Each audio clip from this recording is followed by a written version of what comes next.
Marxisme ingin menghapus penderitaan yang dalam konghucu di bawah sistem kapitalis. Tapi bagaimana cara? Apakah dengan cara revolusi? Dan bagaimana jika tesis ini dimasukkan ke dalam ruang lingkup hubungan internasional?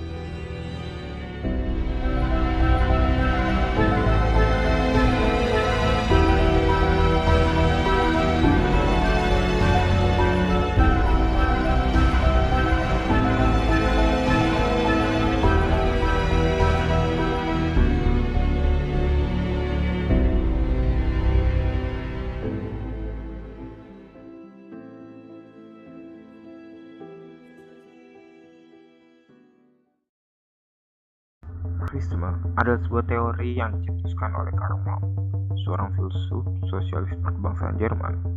Teori ini tercipta sebagai kritikan atas kapitalisme yang semakin memburuk.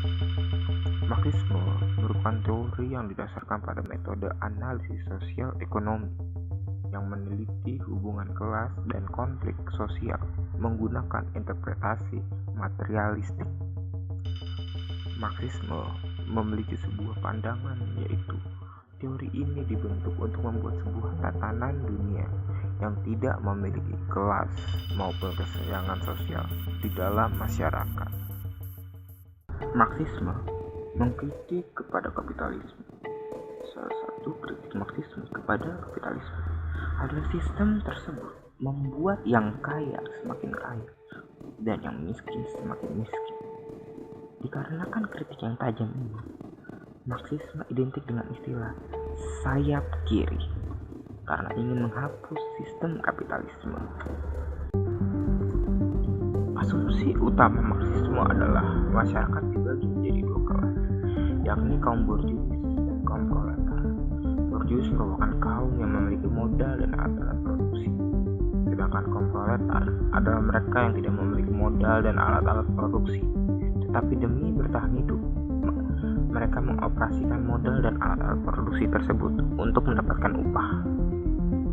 Kaum borjuis memiliki keinginan untuk menjadi kaya, sehingga memiliki kecenderungan untuk menindas pekerja dengan memberi upah yang kecil agar produk yang dibuat bisa dihargai lebih murah. Terlebih lagi, keuntungan atau profit yang berasal dari penjualan akan masuk ke kantung para borjuis. Bila pekerja protes akan mendapatkan gaji yang lebih tinggi atau penghidupan yang lebih layak, maka para borjuis dapat memecat mereka dan menggantikan posisi tersebut dengan orang lain. Marx berpendapat bahwa semua masyarakat pasti memiliki dua komponen, yakni pertama disebut yaitu kekuatan produksi. Kekuatan produksi adalah segala alat yang digunakan masyarakat tersebut untuk memproduksi barang-barang seperti mesin, modal, tanah, sekop, dan seterusnya. Dan yang kedua disebut hubungan produksi, yang berarti sebuah sistem yang mengatur hubungan antar manusia dengan manusia lain, dan hubungan manusia dengan kekuatan produksi tersebut. Hubungan produksi tersebut diselubungi dengan apa yang dinamakan Marx sebagai superstruktur, yang terdiri dari musik, media entertainment, seni, hukum, dan lain-lain. Superstruktur tersebut berfungsi untuk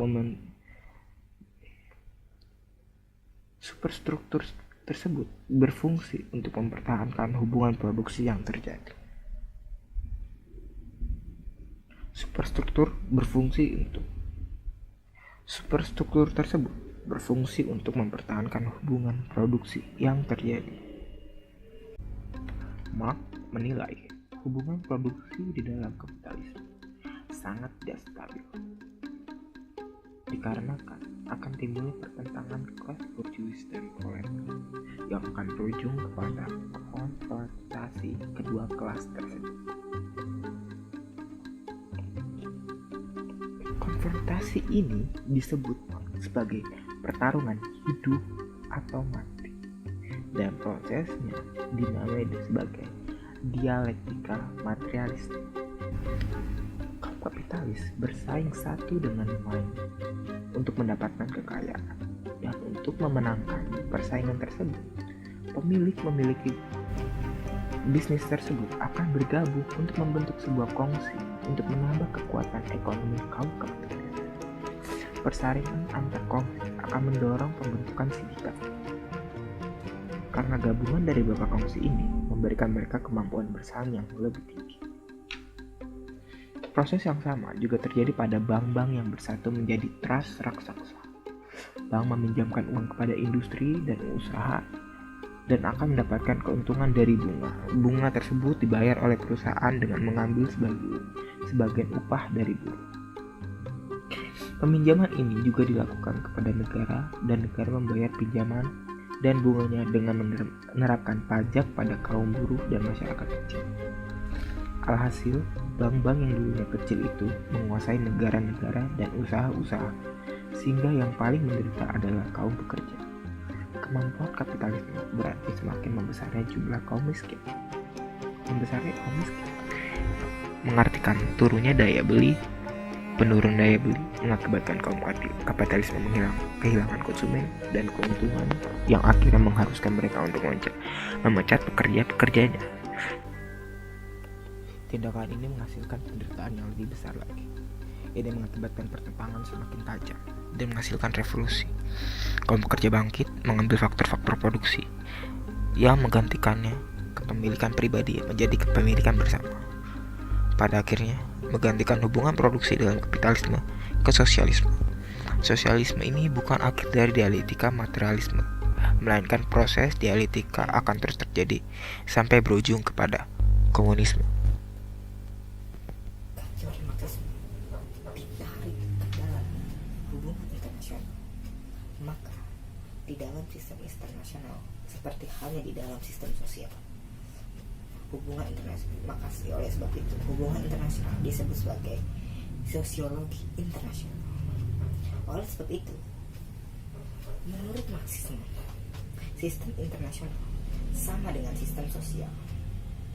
Cuma yang membedakannya adalah jika sistem sosial itu hubungan di antara masyarakat atau kelompok-kelompok masyarakat. Kalau sistem internasional, hubungan di antara kelompok negara. Setelah teori Marxisme dibawa ke dalam sistem internasional, maka namanya berubah dan disebut sebagai strukturalisme.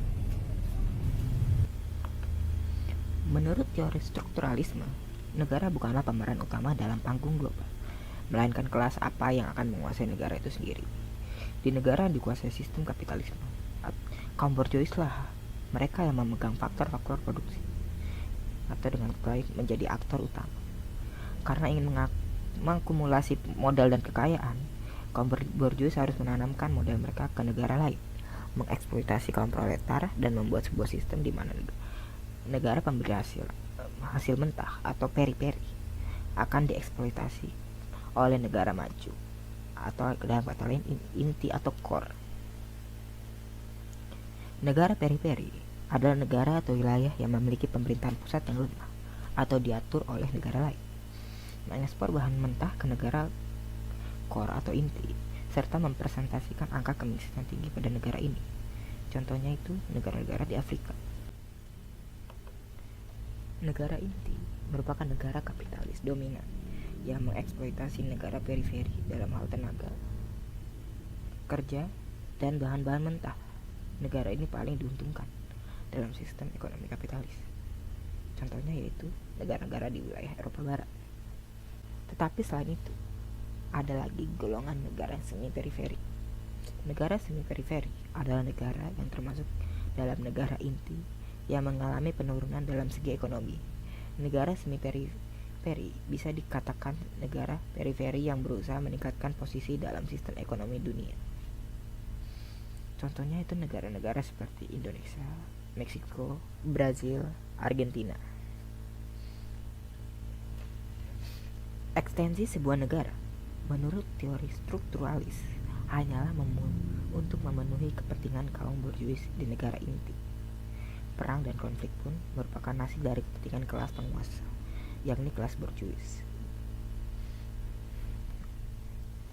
Ekstensi sebuah negara menurut teori strukturalis hanyalah untuk memenuhi kepentingan kaum borjuis.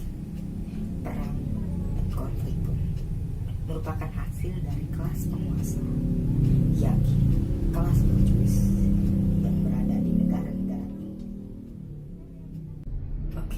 penjelasan saya mengenai teori Marxisme dalam hubungan internasional. Mohon maaf jika masih ada kekurangan. Sekian dan terima kasih. Salam dulu.